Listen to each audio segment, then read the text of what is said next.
Good morning students. कल मैंने आपको the 7 ages of poem of men poem समझाई थी, जिसे विलियम शेक्सपियर द्वारा लिखा गया। आज मैं आपको इस चैप्टर के क्वेश्चन आंसर को एक्सप्लेन करूँगी। स्टैंजा फर्स्ट का पहला क्वेश्चन है, name the poem and poet from which this stanza is taken.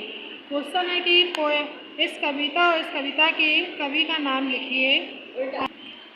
The name of this poem the 7 ages and the poet is William Shakespeare. Poem का नाम है 7 ages of man and इसे William Shakespeare द्वारा लिखा गया है। Second question है आपका, what does merely players mean in this stanza. Question है कि मेयरली प्लेयर केवल कलाकार से इस स्टैंजा में या क्या मतलब है। आंसर है आपका, merely players mean that man and women of this world are just actors who come in world and play several part in their life. केवल कलाकार से अर्थ है कि सभी प्राणी, स्त्री और पुरुष इस संसार में आते हैं और अपने अपने हिस्से के प्ले कैरेक्टर चरित्र को निभाते हैं। इसके बाद आपका क्वेश्चन है, how many roles does play in a man in his life. एक व्यक्ति अपने पूरे जीवन में कितने चरित्र निभाता है। आंसर है, a man plays the 7 role in his life. एक व्यक्ति अपने जीवन काल में 7 अवस्थाएं अपने पूरे जीवन काल में 7 प्रकार की अवस्थाओं को निभाता है। ये आपकी नवजात शिशु से लेकर वृद्ध अवस्था तक होती है। इसके बाद आपका क्वेश्चन, आपका सेकंड स्टैंजा है फर्स्ट द से लेकर टू स्कूल। तो पहला क्वेश्चन है, what is the first age of a man's life. व्यक्ति की सबसे पहली अवस्था कौन सी होती है। तो इसका आंसर होगा, the first stage of a man's life is infant. व्यक्ति की सबसे पहली अवस्था एक नवजात शिशु के रूप में होती है। सेकंड आपका है, what does creeping like a snail mean. इसमें पूछा है कि क्रीपिंग लाइक अ स्नेल पूछा गया है, क्रीपिंग लाइक अ स्नेल का तात्पर्य क्या है। तो आंसर होगा, in the stanza creeping like a snail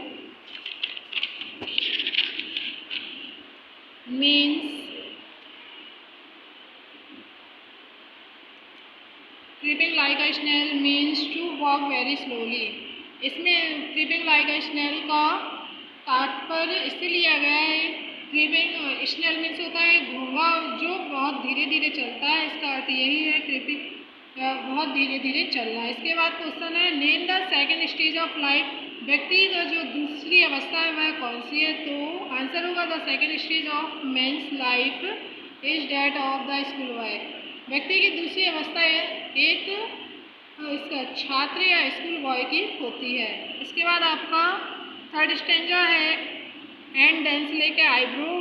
question first है, which stage is described in the above mentioned stanza. इसमें पूछा गया है कि इस स्टैंजे में कौन सी अवस्था को दर्शाया गया है। तो answer, the third stage of a man's life is described in the stanza which is of a lover. इसमें व्यक्ति की युवा अवस्था को दर्शाया गया है, जो एक प्रेमी की अवस्था को दर्शाता है। इसके बाद आपका what is ballad, why does a lover make it. Ballad क्या है।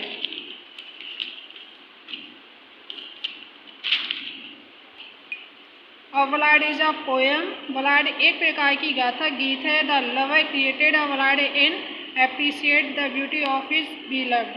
और इस गीत को एक प्रेमी अपनी प्रेमिका की सुंदरता को वर्णित करने के लिए गाता है। इसके बाद आपका फोर्थ स्टैंजा है, देन अ सोल्जर माउथ से लेकर माउथ तक।